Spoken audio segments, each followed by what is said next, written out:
Olá, meus amigos, minhas amigas, aqui estamos novamente. Meu nome é Cauê, eu sou médico, faço parte do grupo de gestão, terapia intensiva e saúde em equilíbrio. Estou aqui com meu amigo Alex, mais novo intensivista do Brasil. Estamos aqui para falar bastante hoje sobre gestão em saúde, sobre as diferenças de saúde na capital e no interior, um pouquinho de rede primária, rede básica, redes secundárias, redes especializadas e tudo como pode ser construído e desenvolvido a saúde do Brasil, em São Paulo e município de São Paulo. E aqui o meu colega, meu amigo, meu camarada, Dr. Alexander. Conta pra mim, Alex, como estamos? Muito bem, graças a Deus, foi um prazer imenso e incomensurável estar aqui novamente nesse final de semana maravilhoso, hoje menos chovendo. Para quem não assistiu o primeiro episódio não me conhece, o Cauê já me apresentou muito bem, meu irmão, amigo, ex-chefe, que é o melhor, eu acho, né? Então, sou o Dr. Alexander, médico intensivista, e vamos discutir bastante aí sobre gestão em saúde, gestão pública, hoje mais voltado para gestão em unidade básica de saúde. E além disso, vamos falar um pouquinho de acreditações. É isso, grandes acreditações. O quanto o selo pesa, né, amigo? Exato. O quanto o selo pesa. O quanto pesa e por quanto tempo pesa. Vamos falar isso um pouquinho, já polêmica inicialmente. É isso, muito bom. Alex, vou começar aqui a discussão hoje contigo, tá bom? Fechado. Olha, lá na reforma de saúde, em 1989, quando sai o SUS e tudo mais, veio uma discussão de como a gente ia produzir a saúde brasileira, né? E durante muitos anos foi trabalhado, foi discutido, foi ampliado a temática do qual é a porta de entrada. Sim. Hoje é consenso para todo mundo que a porta de entrada precisa ser a unidade básica de saúde. A grande pontuação aqui é as pessoas ainda olham a unidade básica de saúde, que é um instrumento de extrema capacidade de resolver, desenvolver e ampliar acesso, como o postinho. E aí eu queria saber de você que está aí ouvindo a gente, e você, Alex, como que você vê esse apelido, né? O postinho. Para você, o postinho é uma forma de demérito para quem trabalha no posto de saúde? É uma forma de demérito, infelizmente. Primeira coisa que nós falamos no outro podcast, para quem assistiu o episódio, foi marketing negativo da saúde.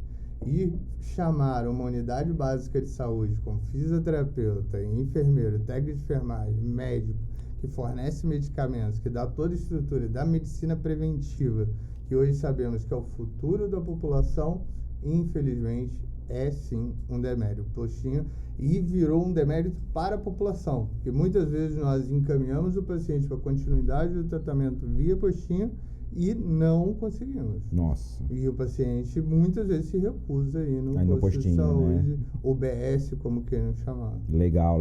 Alex, ao seu ver, conta pra mim. O postinho tem uma equipe dimensionada, ou pelo menos o desenho, é uma equipe de UTI. Você já parou pra pensar? É uma equipe de UTI multidisciplinar. Multidisciplinar, com dentista, fisioterapeuta, psicólogo. Olha, tem algumas equipes que tem educador físico, que são pontos diferentes, né?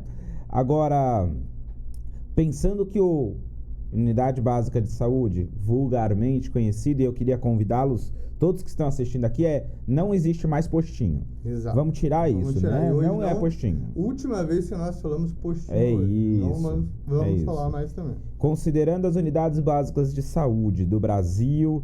Alex, se eu não me engano, você passou um tempo no Rio. Sim. Né? Estado do Rio de Janeiro, qual cidade? Passei em Santo Antônio de Pádua e Itaperuna, interior do Rio. Conta pra mim o que você viu lá no Rio que é diferente aqui de São Paulo nas unidades básicas de saúde. Eu trabalhei do lado de Santo Antônio de Pádua, uma cidade chamada Miracema, também no interior do Rio. Só que a UBS, a Unidade Básica de Saúde, era muito valorizada, e isso que me assustou. Porque, na verdade, era uma comunidade, é uma comunidade de difícil acesso ao setor hospitalar terciário, digamos assim. Então, a unidade básica de saúde, nós tínhamos que fazer sutura, nós tínhamos que realmente utilizar de todos os profissionais. Já peguei paciente lá, por exemplo, quase entrando em cetoacidose diabética. Nossa. E chegamos a controlar a glicemia de 3 horas, porque o paciente não queria ir para o setor hospitalar. pois ele estava muito ambientado ali no postinho e era como se fosse o hospital dele. Então, trabalhei em 2 UBSs em Miracema e era realmente para funcionar como funciona ou como deveria funcionar a unidade básica de saúde. Legal. Tratamento preventivo, medicina preventiva, com entrega domiciliar também, é o que falamos de antibiótico. Legal. Visita do médico também via domiciliar, é bem legal. Perfeito. Um pouquinho diferente daqui, né? Nossa, muito diferente, né? Aqui, tudo bem que São Paulo sempre a gente coloca, né? São Paulo, a cidade de São Paulo é maior do que a população da Suíça. Sim. Então, isso é sempre um número assustador, é assombroso de falar. Sim. Que não é o estado, é a cidade de São Paulo é maior do que a Suíça. Que absurdo, É absurdo, porque é um país. Se comparar o estado, é isso. Quantos países nós vamos pegar? Exato, e toda vez eu trago essa discussão porque falar sobre saúde num país chamado São Paulo, sim, é claro, é uma cidade, mas com dimensão de país, é muito complexo, e ainda mais quando a gente fala de posto de saúde. Sim. Como é que eu atraio esse paciente, ou essa pessoa que ainda não é paciente, né? Porque nem sempre quem está no posto está doente, né? Sim. Então, quando eu não quero ser paciente, eu estou tentando ser só um usuário, sim, né? Ou agora as mais novas linhas chamando de cliente, né? Sim. E quando a gente pega nas regiões ao redor de São Paulo, em outros estados, vê uma valorização completamente diferente, né? Aqui, Alex, eu tenho a certeza que sem os postos de saúde, a saúde não é feita. Então, todas as unidades básicas de saúde têm uma posição estratégica frente a todo o contexto de saúde. Sim. Por outro lado, eu vejo que a gente precisa aparelhar melhor. Olha, a gente falou aqui da equipe multi. Físio, fono, às vezes TO, educador físico, dentista, médico, enfermeiro, técnico de enfermagem e auxiliar de saúde bucal quando com dentista, né? Como, ao seu ver, Alex, a gente pode conseguir fazer com que as pessoas entendam o tamanho da importância da unidade básica de saúde no contexto extra-hospitalar, num país, numa cidade de dimensões continentais. É uma cidade com mais de 12 milhões de habitantes. Como que a gente faz isso, Alex? Credibilidade. Exatamente o que estamos tentando fazer. Eu acho que o primeiro termo, por exemplo, para você que vai trabalhar diretamente com gestão pública, é tirar esse nome postinho. Postinho não existe. Legal. E eu vou dar um exemplo para todos vocês da minha mãe, uma história de família. A minha mãe começou a ir na unidade básica de saúde e ela começou a treinar com o educador físico. Caminhar somente, fazer exercícios simples, como movimentar o braço, mas ela tinha um grupo com ela tinha um educador físico orientando, conversando, só o fato de levantar a perninha dela já ficava toda satisfeita, o fato de levantar os braços. E sabemos, né, Cauê, que o principal tratamento hoje para demência, burnout, depressão, tratamento ambiental. O idoso que só fica em casa, de repente não sai, já tem aquela vida que ele não trabalha mais, aposentado, ele precisa disso. Socialização. Isso é saúde, socialização. Olha que em nenhum momento eu falei de medicamento, em nenhum momento eu falei de remédio. O dentista é a mesma coisa. É muito mais fácil você ter uma saúde bucal adequada, prevenir, do que tivemos 2 casos em Franco da Rocha, não sei se você chegou a acompanhar, eu acho que eu passei para você, de meningite, devido à saúde bucal, devido à extensão mesmo da lesão, que era uma sinusite, era uma parasinusite, que virou meningite. Uma menina de 11 anos e um menino de 12 anos. Recebemos lá, onde era o grande problema, o grande vilão principal, inicial também, essa saúde bucal. Fora que depois você previne uma série de doenças, né? Perfeito. Pneumonia associada à ventilação, infecção dentária, sepse. Sim. Sepse, seja ela cutânea ou em corrente sanguínea mesmo. Perfeito. Então, unidade básica de saúde pode mudar a saúde do Brasil. Eu acho de maneira nenhuma.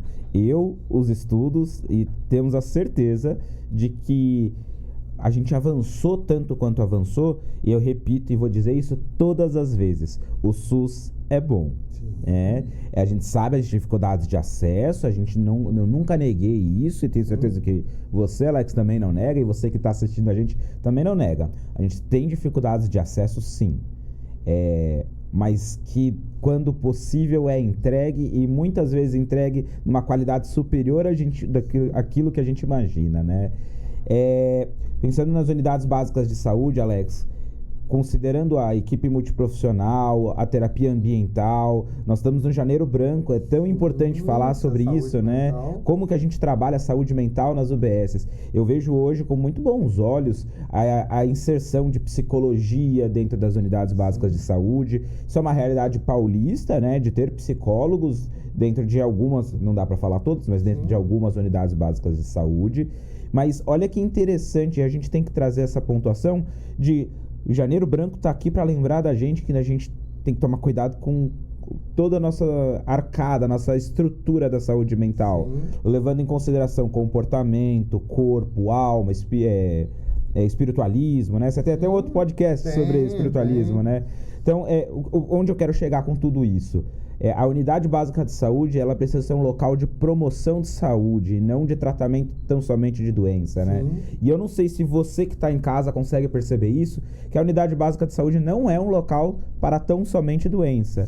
Eu percebo com muita relevância, idosos, como você bem colocou, que vão ao UBS várias vezes, e na verdade eles vão para conversar, muito mais ali para socializar, conversar, do que para necessariamente tomar alguma medicação, né? Lá no Rio, onde você foi, você via muito idoso indo para conversar na unidade, para ficar ali. Tem até um trabalho científico bem legal que chama, olha, seu José de novo. É o nome do trabalho científico. Real. E o nome do trabalho é justamente por causa disso, né? Quantas vezes a gente vê o mesmo paciente ali na unidade, mas será porque a gente não resolveu ou a gente está promovendo saúde em conversar? Então, a Miracema era algo peculiar porque fazia parte realmente de uma comunidade longe do setor terciário hospitalar. Então, muitas vezes eu tinha que executar também a parte curativa, a parte de tratamento. Obviamente que tinha o seu João, o seu José, que era da casa. Chegava, já tomava um cafezinho e já levava para mim também. Eu vou colocar o anexo das publicações, do podcast, o artigo. É incrível. Exato, exatamente. Então, sempre tem aquele senhorzinho, aquela senhorinha que vem, né, e que já leva o café para você, que ela já sabe onde tá tudo, suco de laranja, leva tudo para você. Porém... e eu gostaria de fazer uma pergunta para vocês, ouvintes agora, que estão nos assistindo, a seguinte pergunta. Vocês sabem, ontem eu estava estudando, né, para nossa aula, vocês sabem em estatísticas quantas pessoas vão para fazer prevenção de saúde? Você chegou a encontrar esse Conta isso aí pra gente. 5%. 5% vai à unidade de saúde? Unidade básica de saúde. Meu Deus. 80% não são atendidos pelo médico. Ele leva a receita para ser trocada. Nossa. Para ser atualizada. Nossa. Tá? Ou seja, já está doente, né? Já está doente. Ele saiu, por exemplo, do hospital terciário, ele saiu de Franco da Rocha, e para dar continuidade no tratamento, ele consegue, de alguma forma, de algum sistema, fazer essa troca de receita. 15% dos pacientes apenas...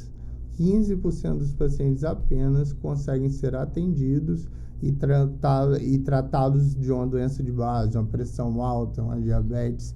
Então, dos 100% do médico, do enfermeiro, do dentista, do técnico de enfermagem, do psicólogo, do educador físico, 5% usufruem disso. E o demais não.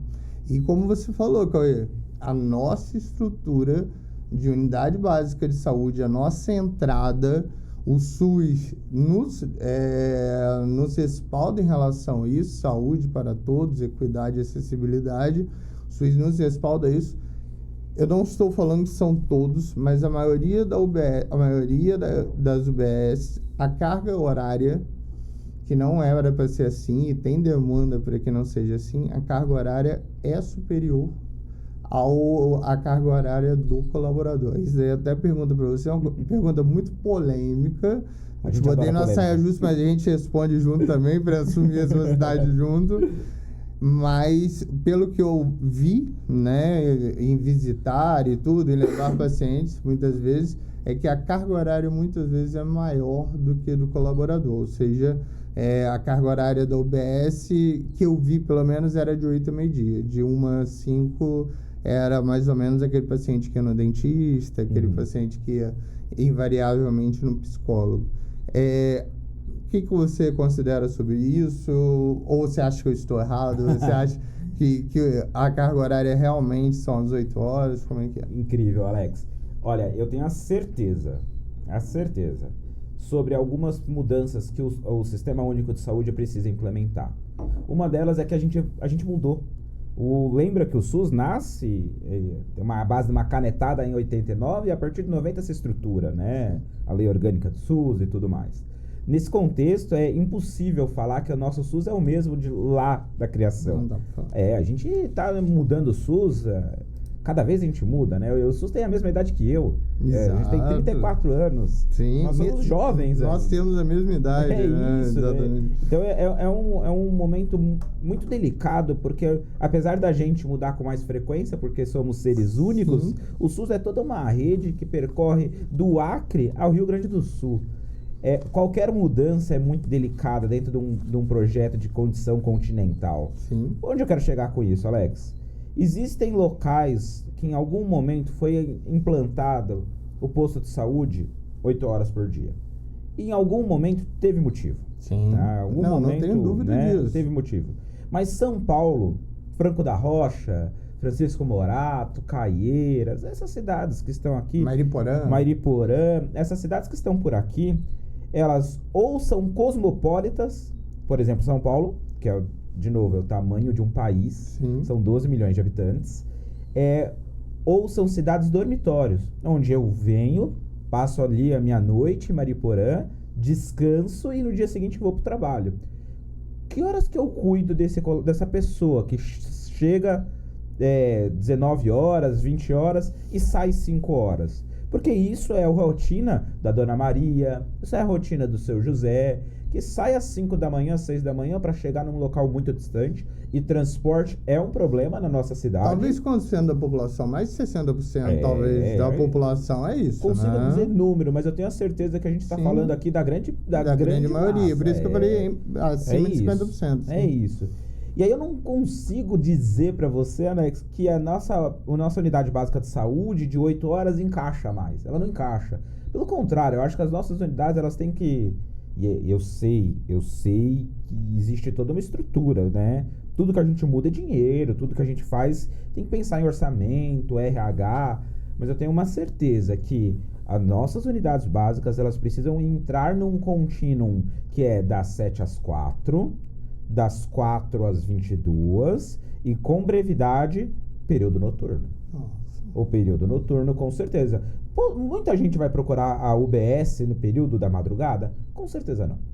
Mas vão procurar quando tiverem, por exemplo, que trocar o dente e não chegar num setor terciário que está infectado, totalmente infectado com vírus. E a gente tá, assim, eu não tô falando que toda a rede precisa abrir da meia-noite, das 22 às 7 da manhã, não é isso. Mas a gente precisa ter uma unidade que é a referência de saúde do trabalhador noturno. Daquela semana, por exemplo. Ou unidades noturnas itinerantes. Que ela fica aberta todos os dias, só no período noturno, só que ela caminha pelos territórios, para que todos tenham a oportunidade de utilizar esse serviço na madrugada, sem que seja restrito a só uma região. Sim. Então, para trazer a resposta, Alex, e para você que está assistindo a gente, sim, eu acho que todas as unidades básicas de saúde não devem ser mais 8 horas. E mais, acho que todas as unidades de saúde precisam trabalhar não 12, mas 15 horas. Repito, para você que assiste, que é enfermeiro de UBS, gerente de UBS, que trabalha em UBS, não é a mesma pessoa fazer isso. Não batam na gente. Não precisam ficar bravos comigo, tá bom? Só que eu entendo, sim, e todo mundo entende isso, que se eu não gerar mais acesso, eu não gero mais qualidade de serviço, eu não gero mais atendimento, que eu não gero mais saúde. Então, eu levanto uma bandeira muito firme em Franco da Rocha, em Francisco Morato, em São Paulo, que as unidades de saúde precisam virar das 7 às 22, com uma regional da madrugada. Posso te complementar? Opa, por favor. Foi a melhor ideia que eu já ouvi relacionado à unidade básica de saúde. Você sabe que eu não tenho motivo nenhum para exato, de puxa-saquismo. Pessoal, ter o UBS em horários alternativos muitas vezes vai ser melhor para o colaborador, com né? Porque ele vai trabalhar no horário alternativo e vai conseguir se adequar à casa dele. Lembrando que esses colaboradores também fazem parte da massa e precisam se cuidar cuidando de quem cuida, né? Cuidar de quem cuida.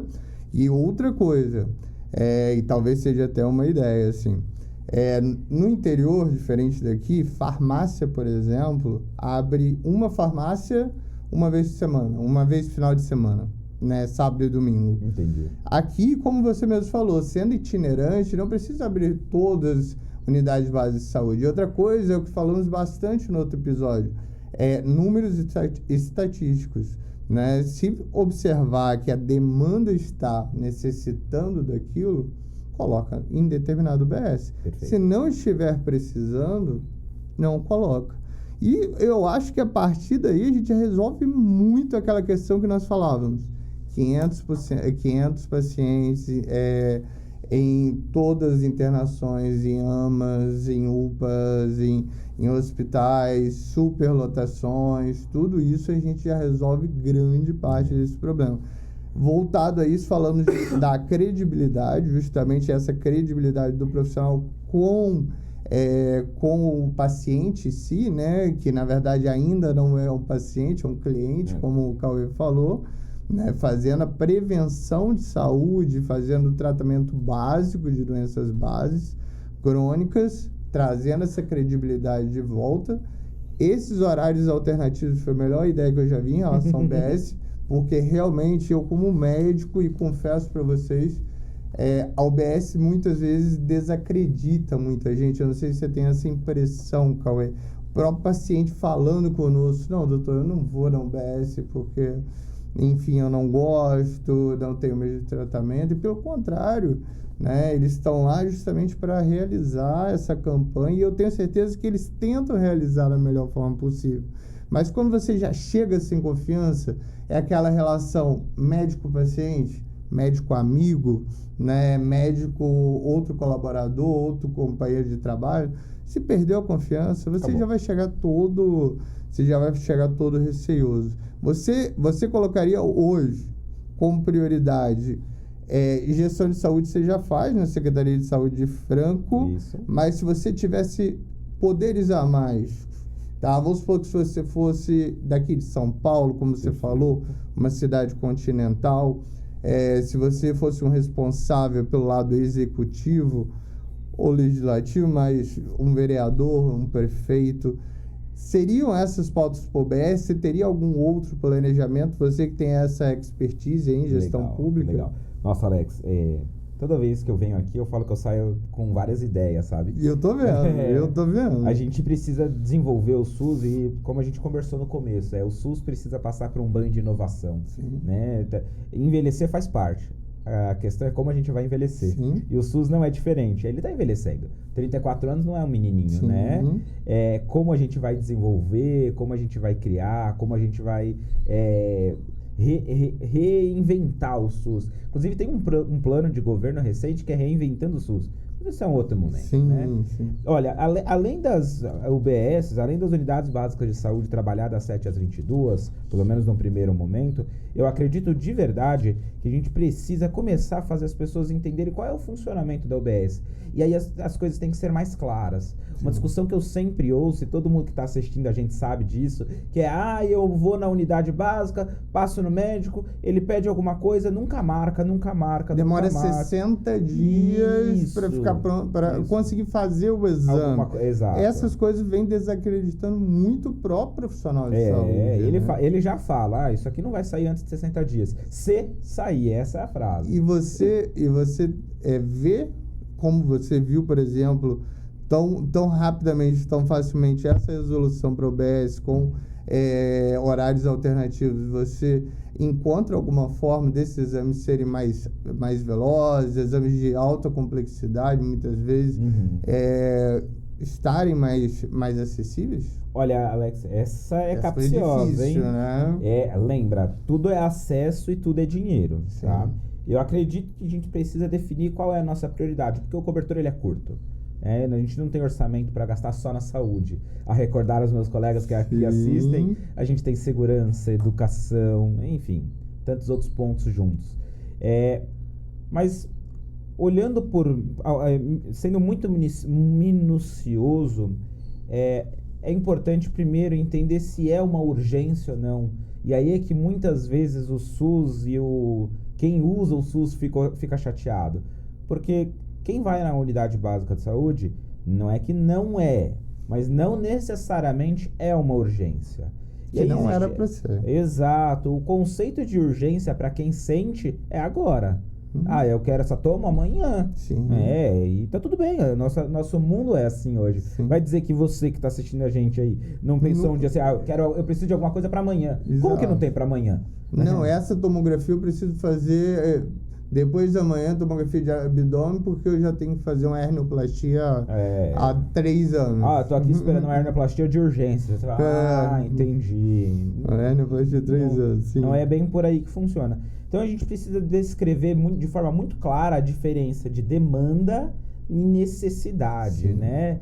Pensando do que o paciente que ali está, ou o usuário, ou o cliente, como a gente quiser chamar, o que ele precisa e o que ele demanda. Não necessariamente o que ele precisa é o que ele demanda. Sim. Né? Me arrisco a dizer que sim. Esperar um mês por uma tomografia, tá tudo bem? É claro que não tá tudo bem. Eu queria que ele esperasse um dia. Sim. Mas, dependendo qual é a causa da tomografia, eu entendo sim que não é o fim do mundo. E às vezes não precisa de tomografia. Por exemplo, ultrassonografia que a gente tanto fala. Exato. Se o colega que estiver na UBS, ele for treinado, for capacitado para isso, ele pode muito bem realizar ali e já conseguir. Acho que aí estamos novamente frente a uma nova inovação, né? Sim. Uma nova inovação, olha que louco, hein? Veja, a equipe médica, a equipe de enfermagem, saber fazer ultrassonografia beira-leito ainda não é uma realidade. Não é uma realidade. A gente sabe hoje que você aí que está assistindo a gente, médico, enfermeiro, vai fazer o seu curso para aprender a mexer com ultrassom, tá bom? Aquela coisa do ultrassom pro médico radiologista, que só ele usa, que na verdade era o ultrassonografista que fez uma residência só para isso. Ele utilizava, né? Hoje em dia, realmente são exames mais apurados até devido à complexidade. Exato. Então, a gente precisa inserir qualificação e inserir tecnologia na rede primária, na rede básica, ou vamos chamar do nome certo ali, a rede primária de atenção em saúde. E com isso, doutor Alex, eu tenho nítida clareza de que a gente vai melhorar o SUS quando a gente trouxer a credibilidade que tanto você colocou para a unidade básica de saúde. Como a gente consegue isso? Aí eu devolvo a pergunta. Como que a gente consegue credibilidade? Como que a gente consegue credibilidade? Capacitação, organização, funcionalidade e aplicabilidade. Show. Se você capacitar os profissionais de saúde e o paciente chegar, ele já chega, já é aferida a pressão arterial dele, já é mensurada a glicemia capilar, já é realizada a ultrassonografia naquele momento dos membros inferiores dele. Por exemplo, ele viu... Não precisa nem fazer um Doppler, né? Ele consegue apenas ver, às vezes, por compressão ou não, e fora isso, ele consegue ver o tecido se tem inflamação ou não. A partir daí, ele já vê, por exemplo, se é uma erisipela, se é uma trombose, se não é. Se ele conseguir passar o ultrassom ali próximo ao apêndice, já vê um apêndice aumentado, com um pouquinho de espessura maior, ele consegue passar na perna, que uma das maiores reclamações, principalmente para hipertensão, por incrível que pareça, não é dor no peito, não é dor de cabeça, claudicação. Então, é exatamente a claudicação, é inchaço nas pernas, é dor nas pernas, e o paciente vai por isso. Sim. Né? Ele está preocupado. Ele não vai pela hipertensão. Não vai pela hipertensão. Ele ouviu falar que tem trombose, que a trombose vai para o coração e mata, que vai para o cérebro, que ele vai ficar na cama. Então, se você capacitar, organizar, ter uma funcionalidade, ou seja, uma funcionalidade como o Cauê citou, com horários alternativos, com a organização dos colaboradores, e conseguir aplicar isso, que é o mais difícil, e isso vai ser a luta do Cauê, e espero que ainda estejamos na nossa luta em conjunto para ter também essa aplicabilidade. Agora, quando você fala, Cauê, de como se fosse uma protocolização, ou seja, de necessidade. De repente, esse paciente não precisa desse exame. Sim. E você brigava muito com isso no hospital albano, estadual, que o dinheiro também não é infinito, sabemos disso. Nunca foi. Apesar de ter um dinheiro, talvez, pela demanda um pouco maior, né? Comparado ao orçamento maior comparado a São Paulo, mas nunca foi infinito, e o Cauê sempre bateu muito nessa tecla. Pessoal, vocês estão fazendo tomografia nesse paciente aqui de abdômen, você podia fazer um ultrassom que você não vai gastar nada. Ou senão você poderia fazer um raio-x de abdômen no máximo, para pensar em alguma coisa. E essas priorizações seria como a protocolização da MIB, que falamos na última... Olha só, aparecendo aí, né? Protocolos clínicos, diretrizes clínicas. Para quem está assistindo a gente, é importante dizer que existem dois públicos que assistem a gente hoje, né? Existe o profissional de saúde que está compreendendo tudo que a gente está falando. Sim. E tem aquele pessoa que não é profissional da saúde. A nossa equipe aqui que está assistindo, o João, por exemplo, não é profissional de saúde, Sim. né? Então é importante as pessoas entenderem o que a gente quer dizer com protocolarização, com diretriz clínica. É assim, gente, olha... ninguém inventa a roda todo dia, né? A gente segue ali passo a passo os protocolos, e a arte de fazer saúde, na verdade, é encaixar os melhores protocolos pensando naquela patologia que por algum acaso algum médico ou enfermeiro sugeriu. Então, ok, pensando nisso, todo protocolo ele é criado primeiro para ser sustentável e aplicável. Um protocolo que não é sustentável, por exemplo, vamos fazer ressonância de coluna em todos os pacientes que chegam. Não dá. Não é que não dá só por causa do dinheiro, mas já a saúde e os estudos já mostraram que ressonância de lombar para todo mundo com dor na lombar não melhorou nada a vida dessas pessoas. Porque você não tem o que fazer. É isso. Então não adianta lá falar, eu quero fazer uma ressonância de lombar. Sim. Não é bem assim que funciona. Sim. Em semelhança à dor abdominal e tudo mais. Pensando dessa forma, Alex, olha, vem as acreditações. As acreditações pensando nessa forma de melhores protocolos clínicos, melhores qualidades, como eu vou atender, como eu vou ouvir, o que eu vou pedir. Quando eu trabalhava lá no Albano junto, aplicando diretrizes clínicas, aplicando as melhores práticas, a ideia sempre foi, vamos seguir o protocolo. Sim. O médico, ninguém precisa ser engessado a protocolo. Sim. A gente não é robô que só faz o algoritmo. Sim. Nós somos mais do que somos isso. Guiados pelo protocolo. Tanto é que o nome é guideline, ou seja, guias, né? Não é uma lei, não é uma regra. Né? Mas... e aí as pessoas ficam bravas quando eu falo isso, não é uma regra, mas para toda regra existe uma exceção. Exato, não existe. Dá para trabalhar todo dia com exceção. Com as exceções. Exato. Então, sim, eu vou ao encontro da necessidade de protocolização. Eu tenho a certeza de que sem protocolo, sem guias terapêuticos, sem guidelines, sem uma orientação para seguir, não funciona. Eu sou a favor da divulgação. Você que está assistindo a gente, acho sim que você precisa trabalhar junto ao Google, que você precisa trabalhar junto ao ChatGPT. Eu não sou desses médicos que vai contra. Pelo contrário, tem que trabalhar. Sim. Porque quando o paciente chega sabendo qual é o protocolo, ele não precisa ler a fundo, não é isso que a gente quer. Sim. Mas que ele tenha uma noção do que vai ser feito, tudo fica mais fácil. Organização de ideias. É isso. Eu tô aqui com dor abdominal, eu tô vomitando, eu tô aqui com queimação. Qual é o próximo passo? Hoje a gente sabe que você que tá com dor na barriga, queimação, que fica aquela ânsia... A primeira coisa que todo mundo chega no posto de saúde pedindo eu quero fazer uma endoscopia. Eu quero fazer uma endoscopia. E calma lá, gente, calma lá. Existem critérios para fazer uma endoscopia. Quer dizer que você não tá no critério? Não é isso. Mas antes de pedir, vamos tentar entender o quando, quem, como, por que faz a endoscopia. Eu não estou pedindo para todo mundo ser médico, mas eu estou pedindo para a gente organizar os nossos pedidos.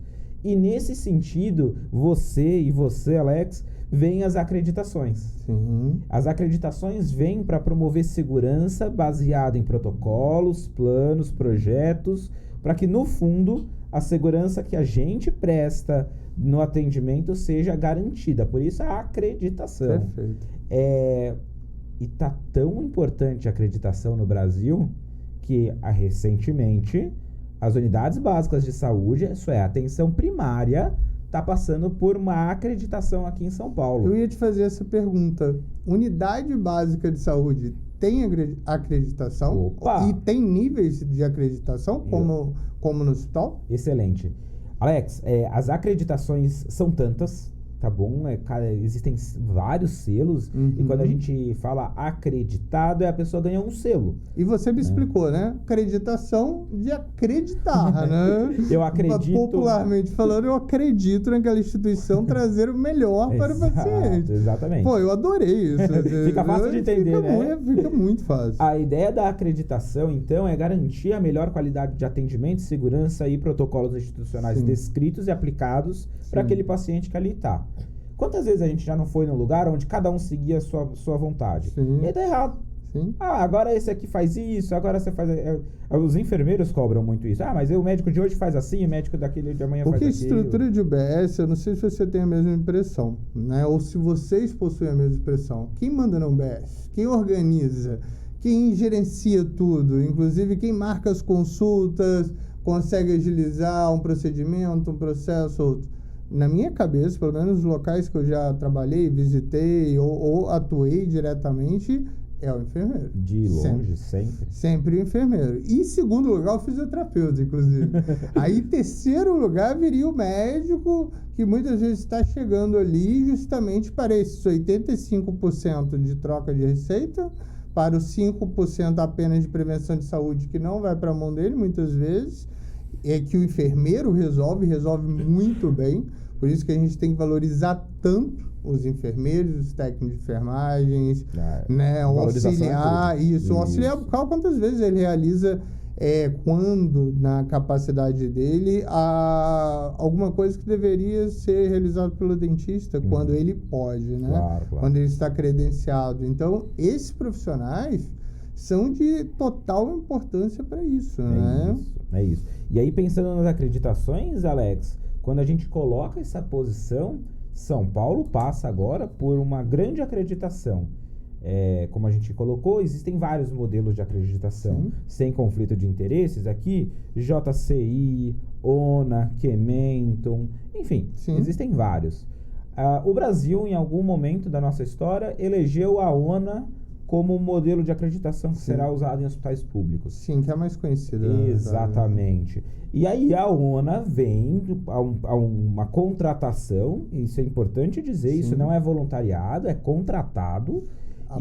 O colaborador está ali para cumprir a função dele. Isso, o acreditador, né, o auditor do selo, ele vai contratado. Isso é muito claro. E existe ali eu vou dizer quase um pacto. E é um contrato, mas é um contrato particular ou é estadual? Os contratos são públicos. Mas ainda assim, é um contrato não a longo prazo. Não, é um contrato... para um serviço local. Serviço local. Isso, então o objeto desse contrato é avaliar pelos padrões ONA de tais unidades básicas de saúde. Entendi. E aí veio a lista. Perfeito. E olha, nesse exato momento, Sociedade Brasileira Caminho de Damasco, Einstein, Sejan estão passando por acreditações.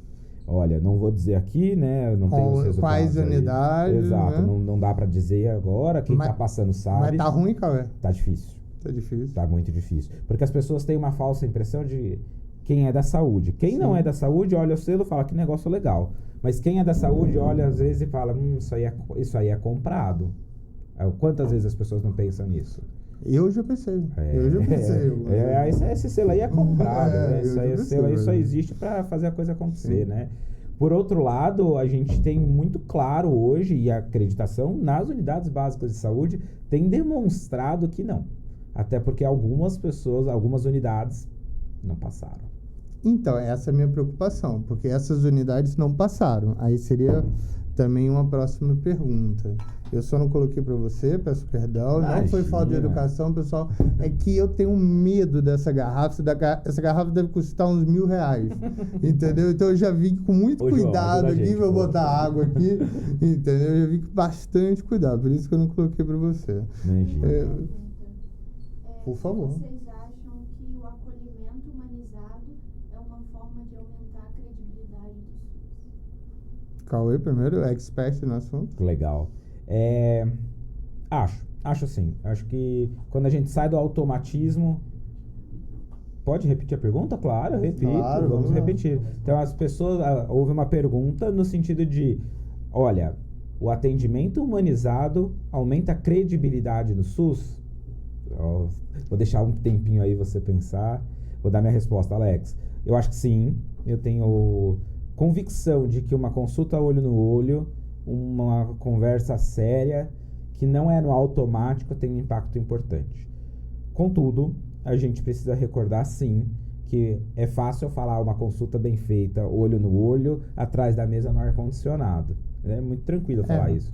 Agora, o colega médico, a colega enfermeira, que está ali, precisa atender 90 pacientes num dia, um paciente a cada 15 minutos, porque é o padrão, tá? Que todo mundo fique sabendo, um a cada 15 minutos, com um encaixe. Sim. Ou seja, são 5 pacientes por hora.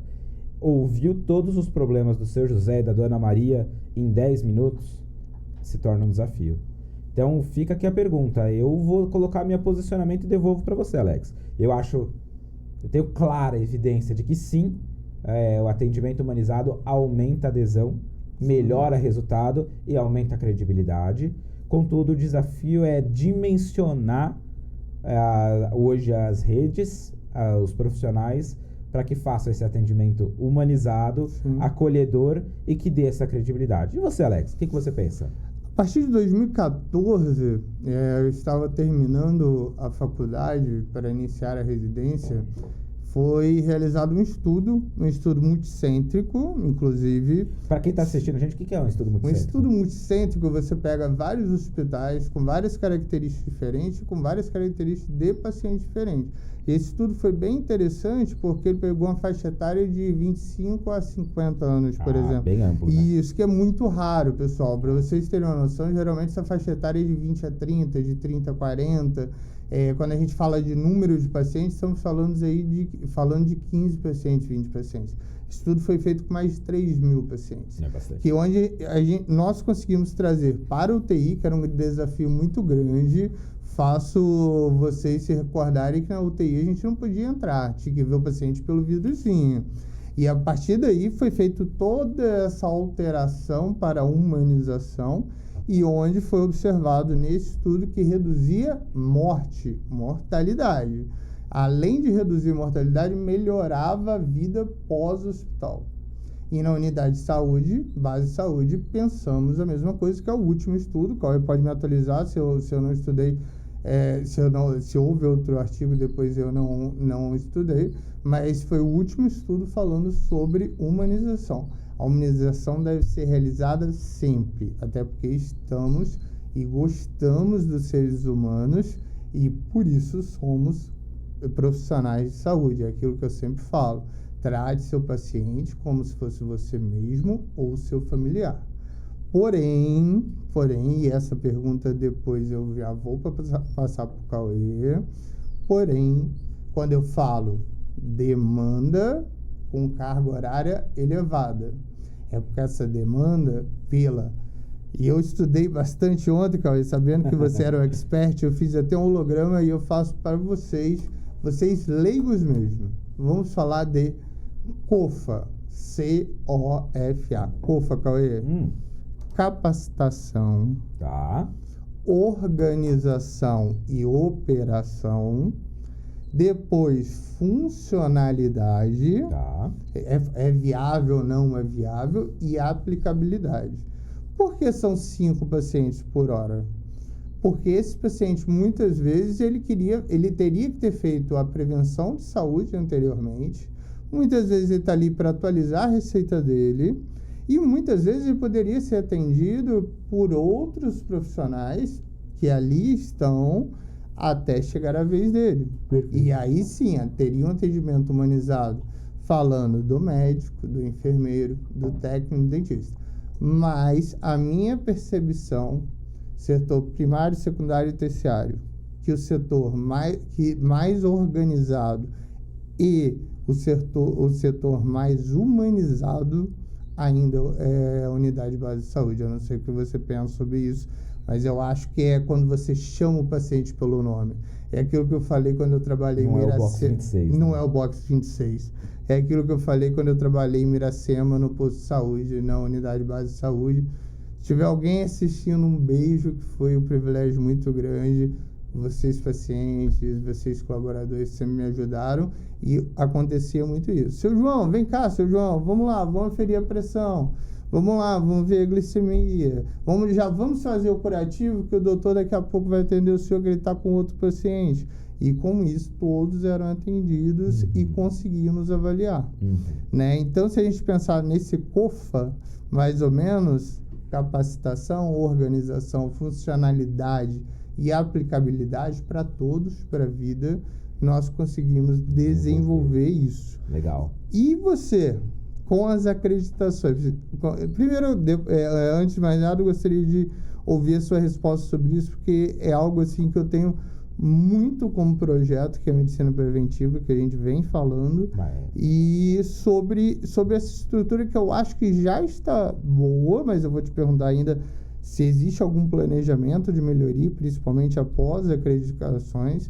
E você tem uma visão ampla, eu tenho uma visão central, onde eu já fui, que são poucos lugares. Perfeito. Né? Eu gostaria de ouvir sua opinião, mas além disso, após essas acreditações, vamos perder muitas UBS, ligando ao que eu ia falar anteriormente. Vamos provavelmente. Essas UBS, o projeto de governo seu, por exemplo, da Secretaria de Saúde, ou quando você estiver no seu gabinete, se Deus quiser. no seu gabinete, você tem algum projeto, um planejamento imediato para isso? Legal.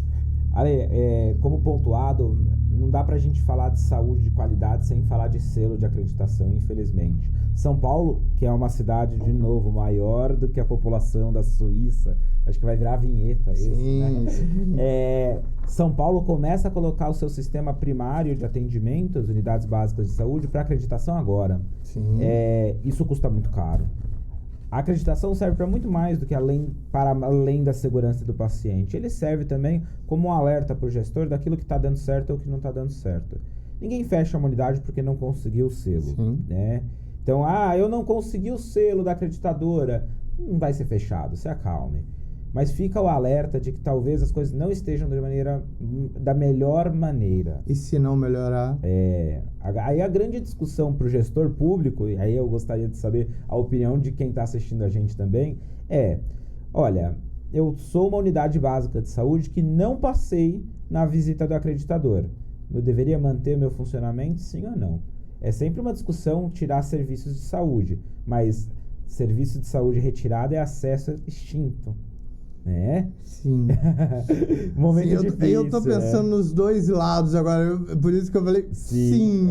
Porque também o meu medo é quando Qual é a qualidade que eu tô entregando, quando você não né? traz segurança e qualidade pro paciente, você vai estar piorando o seu paciente, levando ele pro setor terciário, quaternário ou secundário para essa continuidade. Perfeito. Então aí a gente, quando vai fazer acreditações, quando se propõe a desenvolver uma acreditação, a pontuação sempre é um crescimento em conjunto. Então, olha, a gente vai construir aqui um plano de melhoria, nós vamos construir junto aqui um guia para melhor. É quase como as nossas promessas de começo de ano. Sim. Eu vou fazer exercício todo dia, eu vou comer melhor. Os planos da acreditadora frente às unidades de saúde são semelhantes. Sim. Agora, sim, eu acredito que deve ser um plano de governo, seja municipal, seja estadual, seja federal, caminhar com a acreditação para todas, e aqui eu vou sem conflito de interesse, mas já é uma decisão, que a maioria será ONA, né? Pelo menos em São Paulo falamos de ONA, né? E mais do que nunca, eu vejo que precisamos fazer com que as unidades primárias e secundárias entendam que a acreditação não é ruim, mas ela cobra aquilo que a gente considera como segurança do paciente. Porque criou uma fama, não sei se você sabe Todo disso. mundo tem medo, né? Falamos no último programa. Eu entrava dentro da UTI quando falava que o auditor da acreditação estava lá, só faltava eu me esconder no conforto médico para não conversar com ele. E isso também é passado para o paciente, e o paciente fica com aquilo na cabeça. Estamos sendo fiscalizados, vamos fechar e tudo. O funcionário fica com medo de perder o emprego, né? Então, esse projeto também, por isso que eu te perguntei se você pensava em um projeto que a acreditação não passou. Avaliaram o resultado. Por que não passou? E se hoje, ou em Franco mesmo, né, que hoje é onde você está ali hospedado, por enquanto hospedado, se já existe essa possibilidade, porque vocês já sabem das prévias, dos resultados. Então, muita gente não vai passar pelo que você me falou. A partir dessas prévias, vocês pensarem em algo? Legal. Lá em Franco, a gente não caminhou ainda para as acreditações em saúde da rede básica ou secundária. Ainda não é uma realidade. Eu entendo e não vejo dúvida que todo mundo vai, aos poucos, abraçar a ideia da acreditação em todos os municípios do Brasil e do mundo, tá? Pelo menos o Brasil, com certeza, vai passar por esse movimento de acreditações cada vez mais firme. E é tão estranho quando a gente comenta disso, porque você fala de um hospital americano que só pode abrir com acreditação. Diferente da nossa legislação, a medicina americana só deixa um estabelecimento de saúde funcionar com alguma acreditação. Olha como é diferente. Não né? podemos fechar no Brasil, mas... como é diferente, né? Você pega, por exemplo, o sistema de saúde israelense, hoje, e aqui só colocando um comentário breve, todos os hospitais de Israel são acreditados pela JCI. Sim. Então, precisa tornar-se plano de governo, não plano de unidade. E para Franco da Rocha, a acreditação vai ser uma forma das pessoas terem mais confiança, mais segurança que os processos... Credibilidade.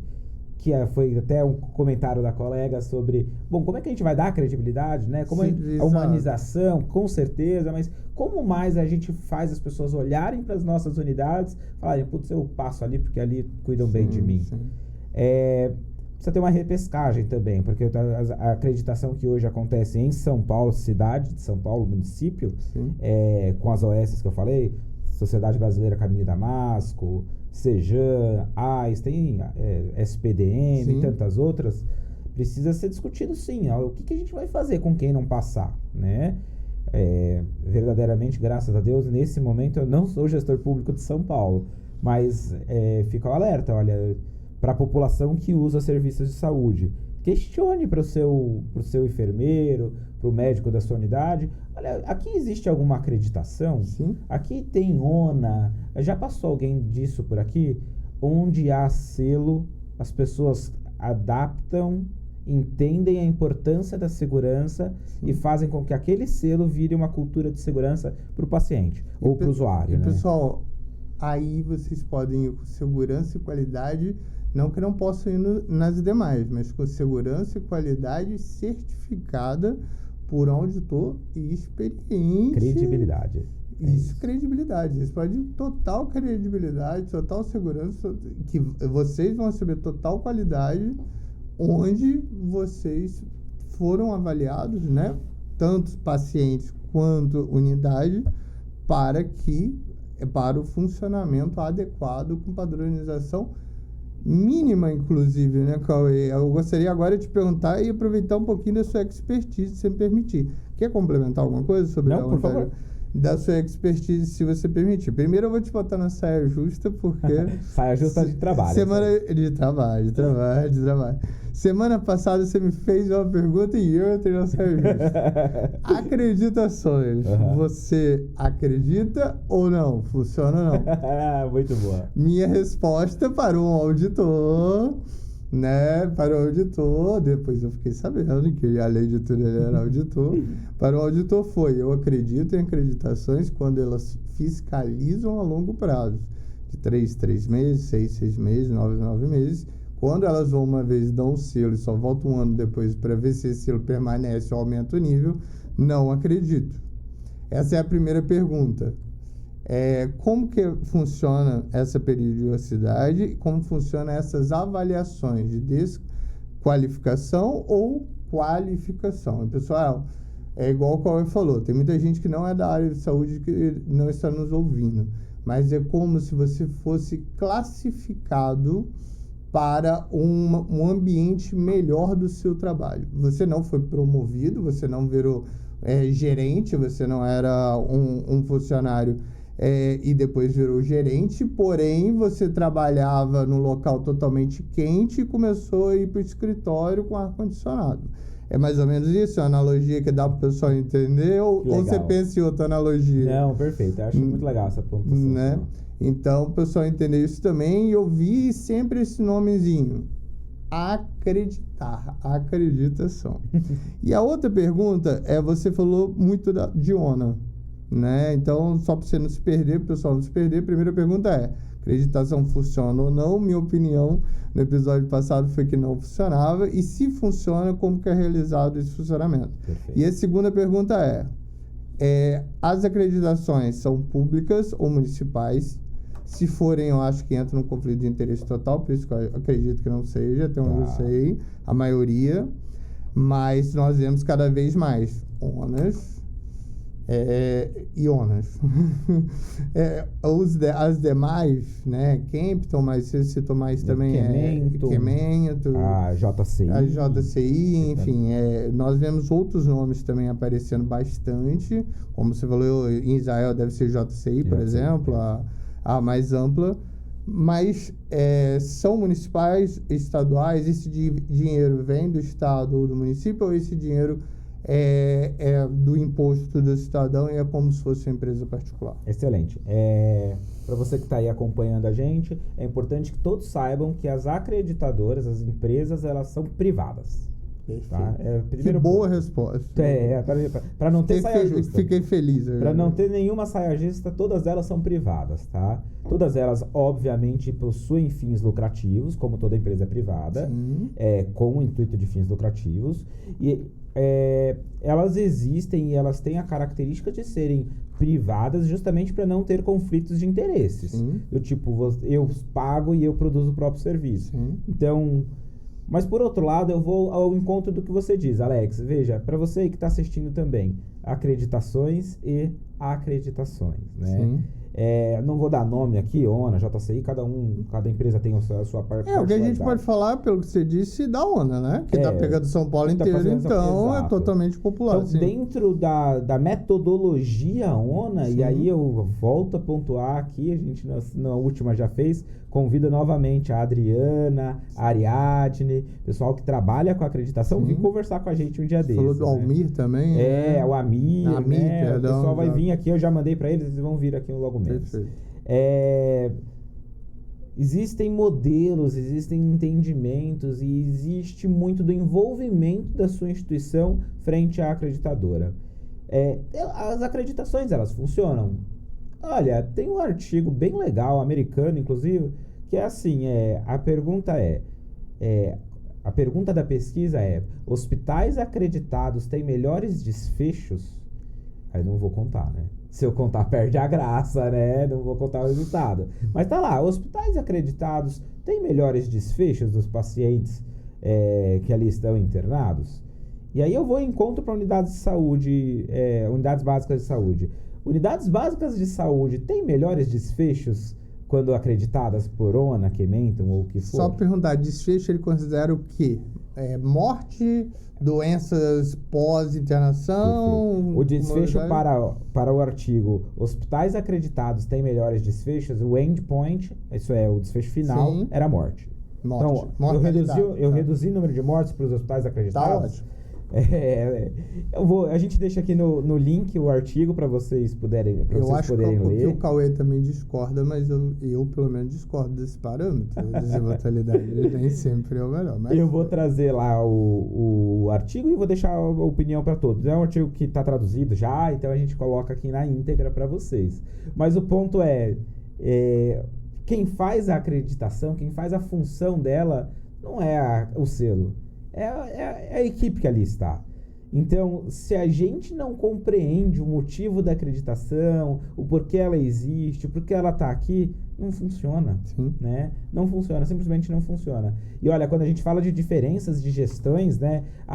Do interior para o centro, do centro para a especializada, é muito claro que o que muda não é a gestão, o que muda é a compreensão da importância daquela unidade. Olha só, eu estou falando que São Paulo, um município gigantesco, possui unidades básicas de saúde que não são tão bem aproveitadas como a sua lá do Rio. Sim. Né? Que tem ali um potencial de utilização imenso. Aquela lá, na verdade, era super aproveitada, né? Ou seja, era quase um hospital, né? Tratamento curativo, tudo isso. E a discussão junto à qualidade de serviços de saúde é essa, até quando a gente vai entender que ali é atribuição? Será que ali é a atribuição de fazer curativo? Será que ali é a atribuição de cuidar do paciente diabético em cetoacidose? Ou será que ali é a atribuição de fazer o acompanhamento longitudinal desse diabético? Sim. Para responder de forma muito concisa, tá, Alex? Sim, eu acredito que acreditações, selos de qualidade, quando acompanhados, seguidos e a cultura de segurança é implantada, existem melhores desfechos. Não, eu não acredito que a gente tem isso hoje no SUS como um todo. Eu sim acredito que Franco da Rocha pode ser um modelo para isso. E eu falo de Franco da Rocha porque é uma cidade de 150 mil habitantes, onde toda a rede pode ser acreditada em rede, que eu quero dizer, todas as UBSs, UPAs, ser centro de especialidades, centro de especialidades odontológicas, enfim, a acreditação pode passar por todas essas redes e garantir ali e construir, acho que essa é a frase, construir a cultura de segurança e qualidade ao paciente de uma maneira que gere mais credibilidade para as redes primárias. No sentido de, bom, eu posso ir sim, porque vão me atender direito nessa unidade que eu vou. Agora, pessoal, ele não quis falar porque ele é modesto. Mas eu também acredito que Franco da Rocha seja um modelo, mas porque essa pessoa que vos fala, meu irmão, essa pessoa que vos fala é um dos gestores e um dos gestores principais de Franco da Rocha. E quando ele fala, ele faz acontecer. Né? E falar nisso, eu gostaria de perguntar um pouquinho de desafio, de carreira, que você teve, querendo ou não, uma mudança de assistência para gestão total, quase, né? Completa, assim. Você lá dentro do seu gabinete, a gente estava conversando antes aqui, brincando, que eu chegava no hospital 7h30, às vezes 7h40, o Cauê já estava lá no pronto-socorro, já me cobrando porque que o paciente não tinha ido para o cateterismo, porque não tinha subido para UTI, porque não tinha recebido alta. Se no gabinete você consegue fazer essa diferença, tá. E eu, pelo menos, acredito que você salva muito mais vidas e você tem uma proporção de vidas maiores em suas mãos do que dentro da instituição hospitalar. Ainda mais com o projeto, né, de ampliação, que ainda não podemos falar, mas de ampliação também das áreas. Mas você tem esse sentimento porque você começou a sua carreira ali, querendo pegar uma subclave, querendo entubar o paciente, querendo resolver ali de todo momento. Sei que você, grande parte da sua carreira, você trabalhou em UTI, ainda trabalha. Como que é esse sentimento para o médico? Alex, a gente fica cada vez mais distante, né? E aí eu posso dizer até quase como uma frustração. Porque quando a gente está na assistência, quando você, médico, estudante de medicina, ou qualquer outra área que nos assiste, que é assistencial, estar ao lado do paciente nos traz resultados rápidos. O paciente está em insuficiência respiratória, está faltando ar, não, né, o pulmão não aguenta ali, você consegue ver o sofrimento. a nossa atuação é quase que cirúrgica, né? Você faz ver o resultado imediatamente.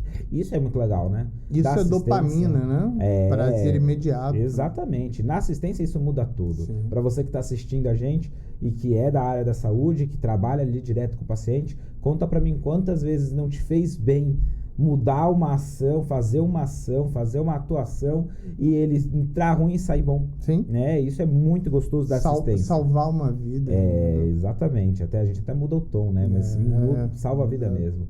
Quando a gente sai da figura assistencial e torna-se gestor, primeiro de pequenos centros e depois gestores públicos, a assistência fica muito distante. E essa distância nos traz muita fragilidade no sentido de entender, compreender e saber exatamente o que está sendo feito lá na ponta. E isso deixa a gente muito perdido. Muito perdido. Sim. Mas a gente mais do que nunca vira amigo de número, sabe? O número vira nosso maior parceiro. É seu paciente ali na hora. Não tem jeito. Exatamente. E quando eu digo que o número vira nosso melhor amigo, é porque eu sei o quanto a gente produz, eu sei o quanto a gente salva. Só para explicar, tá? Ali em Franco eu não tenho gabinete, a gente não tem sala, eu não tenho sala especificamente, porque justamente eu fico andando em todas as UBSs, UPAs, quando eu estou lá junto ao time da secretaria, eu fico na ouvidoria. E eu saí de Franco, viu, pessoal, para quem não sabe, mas enquanto eu estava em Franco, esse moço, por exemplo, de vez em quando surgia.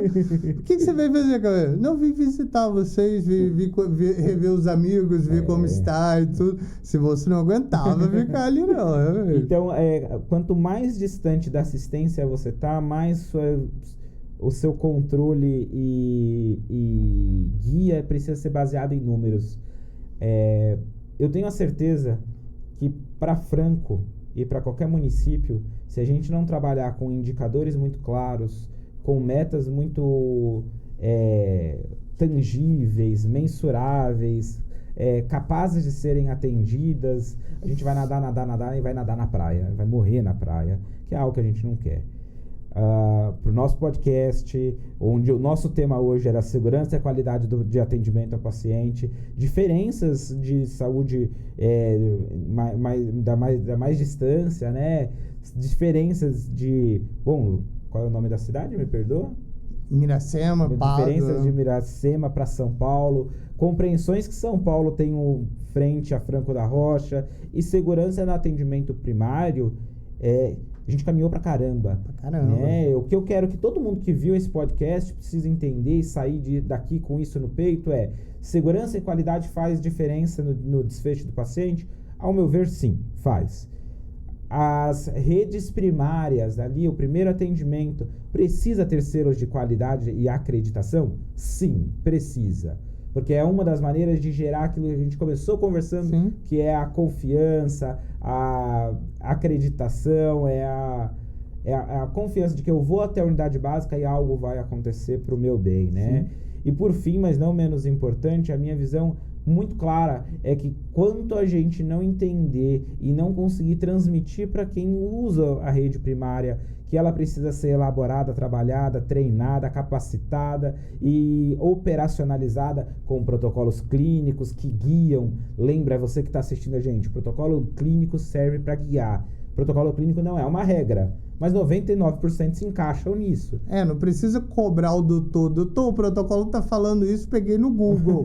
Então tem que fazer isso. Mas, pelo menos, o doutor tem que ter noção do que fala o protocolo, até mesmo para ele sair do protocolo. Exato. O enfermeiro, e quando a gente fala doutor, a gente fala de todos os profissionais de saúde. O enfermeiro, técnico de enfermagem, odontólogo. Então é muito claro que nós, mais do que nunca, precisamos voltar a trabalhar, na verdade, começar a trabalhar com protocolos clínicos, diretrizes para a segurança do paciente, para a qualificação do atendimento, para a redução de custos e para evitar iatrogenias, que, a recordar, exames que não têm sentido também é uma iatrogenia. Que, né? Você colocou como proposta, só lembrando, prontuário único. É prontuário único. Eu tenho a nítida sensação, e eu tenho estudos que embasam isso, que se Franco da Rocha, que é um município de 158 mil pessoas, tivesse um prontuário único junto ao hospital estadual, as unidades básicas de saúde e a UPA, o mesmo prontuário, ou se possível, pelo menos acesso um ao prontuário do outro, Franco da Rocha vai ser um município pioneiro. Falando de algo um pouquinho mais complicado, eu tenho uma pergunta para você depois, séria, bem séria mesmo, pra gente fazer um corte. Mas é uma pergunta mais complicada um pouquinho. Você falou Franco da Rocha, primário, secundário e terciário. Falando do terciário, se ele já tivesse o prontuário único e viesse um aviso lá pelo sistema, aqueles avisos vermelhos que vêm do banner, Os pop-ups. Pop-ups que vem interconsulta ali. Perfeito. Tivesse assim para o médico, realizou tomografia um dia, realizou tomografia 2 dias. Estou falando do setor terciário, tá, pessoal? Alta complexidade.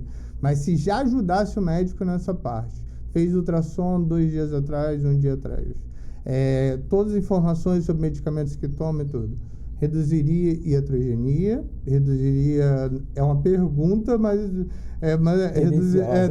reduziria iatrogenia, reduziria número de exames, custo, medicamentos, reduziria ou na alta complexidade é totalmente diferente? Eu reduziria, Alex. Com certeza a gestão em saúde e a informatização dos atendimentos vai mudar o atendimento do mundo, né?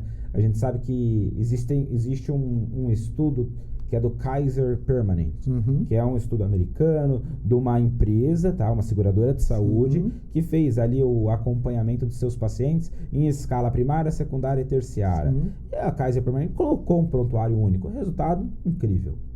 Acho totalmente, sim. Reduziu custo, reduziu internação, reduziu desfechos de morte. Traduzindo, as pessoas internaram menos, quando internaram morreram menos, e quando não morreram, reabilitavam mais. Perfeito. Ou seja, parece uma coisa tão simples, mas que faz total diferença para quem está na assistência, né? É algo que a gente precisa investir, é algo que, ao meu ver, é tangível. O difícil é articular todos os membros, mas é algo tangível.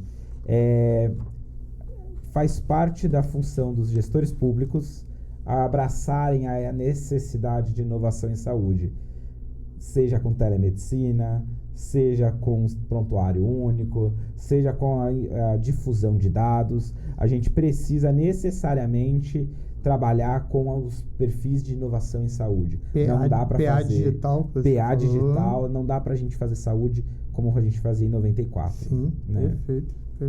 Pergunta difícil para você, Cauê, me permite? Por favor. Vamos lá. Hoje você faz parte da gestão da Secretaria de Saúde e vamos fazer uma forma visionária, e não vamos falar de São Paulo para você não estar em conflito, mas vamos considerar o tamanho de São Paulo. Tá bom. Falamos de São Paulo como uma das maiores cidades do mundo. São Paulo é diferente. Recurso é diferente. Pode receber acreditações em todas as unidades básicas de saúde, enfim. São Paulo, inclusive, poderia, né, considerar trabalhar com acreditações, né, em todas as unidades, inclusive. Agora, você me fala que no interior consegue, você usou o Franco da Rocha como modelo, no interior você consegue ter mais isso na mão, esse modelo na mão, ou seja, você conseguiria salvar mais vidas, reduzindo tudo isso e garantindo o custo para outras matérias para salvar os pacientes. Por outro lado, você não tem esses recursos das acreditações. E já vou até complementar a próxima pergunta. Existem procedimentos ou processos, você não tendo esses recursos, que já foram realizados, já foram executados, foram bem-sucedidos, e existem planejamentos de estrutura, dessa credibilidade, desse serviço e qualidade de segurança para ser realizado, e se existem projetos que foram mal sucedidos também, né? Que tiveram alguma avaliação, de repente foi radical demais ou não, mas que foram mal sucedidos, ou planejamentos mal sucedidos que você teve que reverter isso. Porque você me desminta se eu estiver errado, pelo que você me falou, no interior, né, você consegue ter aquilo mais plausível na mão, palpável. Consegue fazer mais coisas, você destaca e salvar vida diretamente. Mas existe esse outro porém, você não tem os recursos que tem uma cidade do tamanho de São Paulo, uma das maiores do mundo, e isso depende exclusivamente de você, líder público, líder político. Como que são esses desafios, esses planejamentos? Perfeito.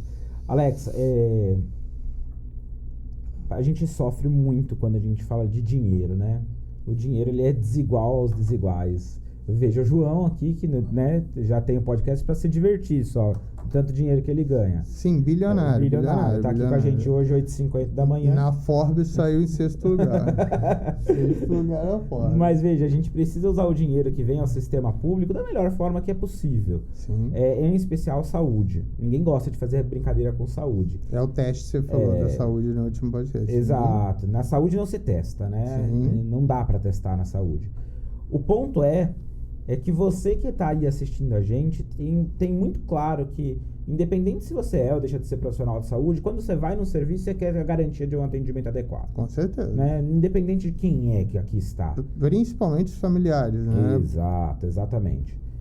Então, quando a gente fala de um município pequeno, um município, às vezes não é nem o tamanho, tá bom? Não é ser pequeno ou grande, porque tem município pequeno extremamente rico, tá? Sim. Vamos colocar assim, olha, referente à verba. Se eu falo de um município que tem uma verba mais enxuta, eu vou precisar escolher o que eu faço. O Lambresa, por exemplo, né? Exato. É um dos maiores PIBs aqui do interior de São Paulo. Exato. Então, quando a gente fala de um município com menor poder aquisitivo, menor poder de compra, a acreditação ela é importante até a página 2. Com certeza é de bom tom ter. Mas se isso for custar para mim o preço de construir uma nova UBS, de ampliar a equipe, ela vai ficar para já. Né? Porque, primeiro, o acesso. Eu sempre vou pontuar isso aqui. Segurança é importante, acreditação é importante, mas sem o acesso adequado, e aí o acesso vem ao encontro de tudo que nós estamos falando. A unidade 24 horas, Sim. as unidades até as 22, atendimento ampliado, isso vai ao encontro do acesso.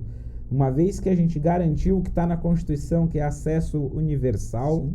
a gente passa para o próximo passo, que é vamos garantir que todas sejam acreditadas por qualificação. São Paulo tem quase um SUS individual, né? Sim. É o tamanho de um país. No Brasil, né? Um SUS individual no Brasil. Exato, exatamente. Então, São Paulo conseguiu desenvolver, olha, a gente tem um acesso legal, vamos agora produzir qualificação através da ONA. Franco da Rocha, Caieiras, Cajamar, Mairiporã são municípios ali daquela DRS, daquela regional de saúde, Sim. que começam a trabalhar mais acessibilidade, numa mudança rápida, muito veloz de compreensão de atendimento e compreensão de acesso, e a gente precisa começar a entender que primeiro eu vou tratar a prioridade é garantir que todo mundo que está aqui tem acesso à saúde. Depois eu vou trabalhar com qualificação no sentido de vamos qualificar as unidades através das acreditações, e aí a gente fala de ONA, mas pode ser tantas outras, né? Alex, a acreditação é um parâmetro que eu, você e quem está assistindo a gente precisa procurar quando está chegando num local. Sim. Sempre procure, né? Tenho certeza, Alex, que quando você vai trabalhar em algum hospital e fala, esse hospital é acreditado, você já pensa, bom, aqui eu deveria ter mais segurança. Posso ganhar menos, mas tenho certeza que as coisas vão acontecer, Exato. né? Com esse fundo, Alex, eu vou caminhando aqui para o nosso fim juntos hoje. Queria colocar para você uma pergunta para a gente finalizar, Sim. tá bom? Ao seu ver, sistemas de saúde, vulgo, unidades básicas de saúde, são para pessoas que estão saudáveis ou são para pessoas que já estão doentes? São para pessoas que estão saudáveis. Isso daí não tenha dúvida. E é o que acontece? Não é o que acontece. Falei das estatísticas que eu estudei ontem, 85% das pessoas estão com patologias de base descontroladas e não são avaliadas especificamente, porque elas vão para a atualização da receita, né? E uma receita pode durar até 3 meses, né? Eu não sei se é isso ainda, às vezes 6 meses, né? E a outra coisa é que apenas 5% vão para fazer essa prevenção de saúde. Isso, Cauê, a gente vai depender muito de você. Isso vai estar, provavelmente, a gente torce que esteja nas suas mãos.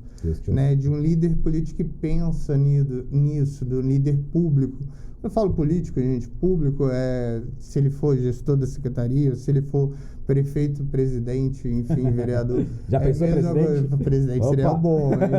Exato. Então, isso depende muito do nosso líder público, ter essa cabeça, essa mente em expansão.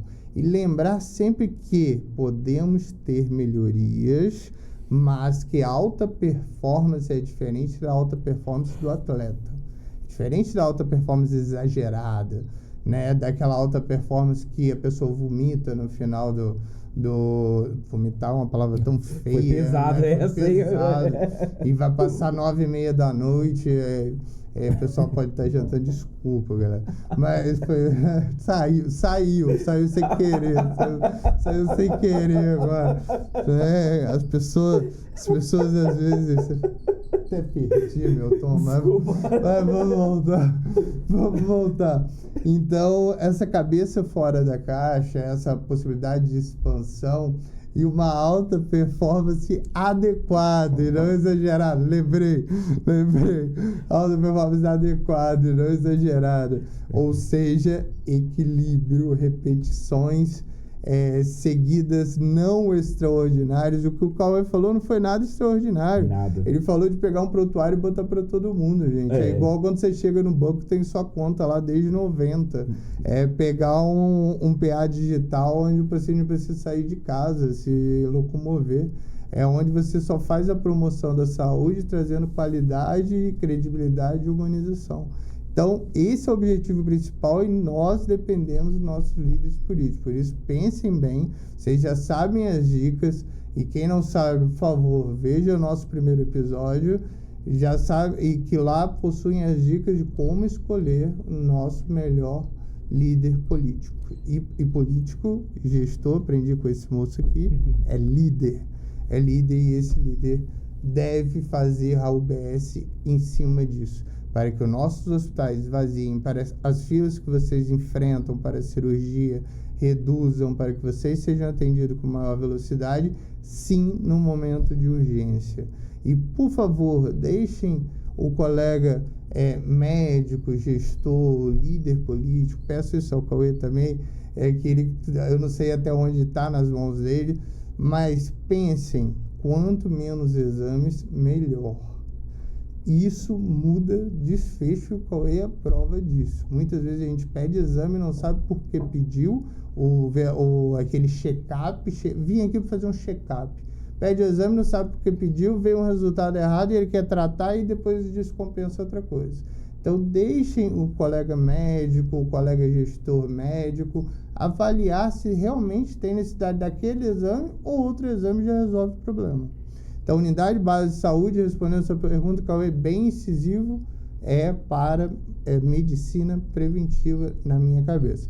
No máximo, controle de uma pressão alta, de uma diabetes, controle de uma ferida infectada, que o paciente está estável, no máximo para isso. Para o próximo podcast, grande amigo Alex, eu vou convidar aqui publicamente, sem conversar com ele antes, o meu grande amigo, assistente social formado, mestre em gestão em saúde, Renato. Renato vai vir contar um pouquinho pra gente sobre como é a visão do nosso assistente social frente às redes de atenção à saúde, se a saúde hoje é para quem está doente ou para quem não quer ficar doente, para quem ainda está saudável.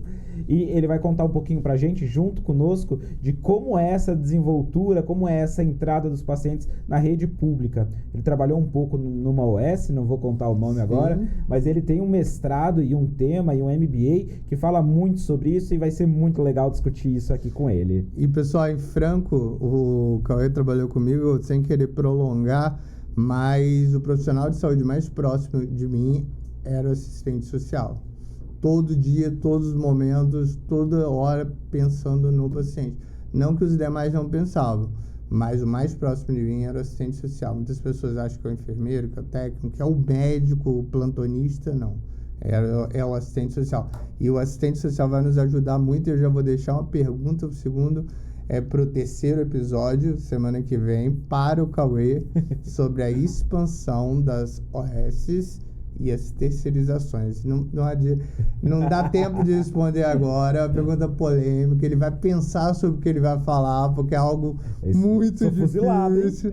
Somos contratados muitas vezes por essas empresas, mas como que ele vê isso no próximo episódio. Pessoal, foi um prazer estar aqui com vocês hoje. Meu nome é Cauê, eu sou médico, gestor na área pública e é um prazer trazer para vocês sempre as melhores propostas, os melhores debates, tocando sim, dedinho na ferida para levantar aqui dúvidas, ideias. Sem debate não há melhoria. Alex, é sempre um prazer estar contigo aqui, meu irmão.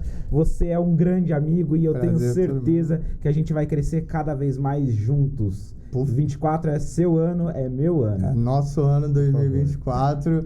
Eu sou o Dr. Alexander, já podem chamar de Alex, já temos essa intimidade. E precisamos de vocês, pessoal. Precisamos que vocês conversem conosco. Vou pedir interação de vocês. Estão gostando? Querem sugerir alguma pauta? Hoje já tivemos uma pergunta. Podem deixar lá. Nossos canais de informações é o YouTube, através do podcast Gestão em Saúde, tá? Tem o meu Instagram também, o Instagram do Cauê. Já vou passar pro Cauê para falar o dele também. E temos nosso Instagram também, podcast Gestão em Saúde. Meu Instagram, Sander Santiago, com XS, diferentão. Lá também tem tudo que a gente posta aqui. Na verdade, hoje é mais Gestão em Saúde do que meu conteúdo quase. E arroba dr.cauê de Césaro. @dr.cauê de Césaro. Só lembrando de Césaro com Z. Com Z, por favor. Isso aí. Então, pessoal, lá nós vamos responder todas as perguntas, vamos aceitar sugestões de pautas, temas. Não temos uma pauta pré-definida, a pauta é de vocês. O programa foi feito e idealizado para vocês. Então é isso. Um abraço, pessoal. Muito boa tarde, noite. Não sei a hora que você está assistindo. Missão cumprida, exato. Mas assistam, estará disponível hoje, dia 20/1, a partir das 21h30. Exato. Um bom dia para quem nos assistiu ao vivo, que são exatamente 9 horas da manhã. Iniciamos às 7. O João, que é bilionário na Forbes. Obrigado, João. Número 5, muito obrigado, que acordou 5 horas da manhã para conseguir fazer tudo isso pra gente. Então, muito obrigado a todos que assistirem e vierem assistir. Grande abraço. Vinhetinha? Até semana que vem. Vinhetinha. Vai sair a vinhetinha lá.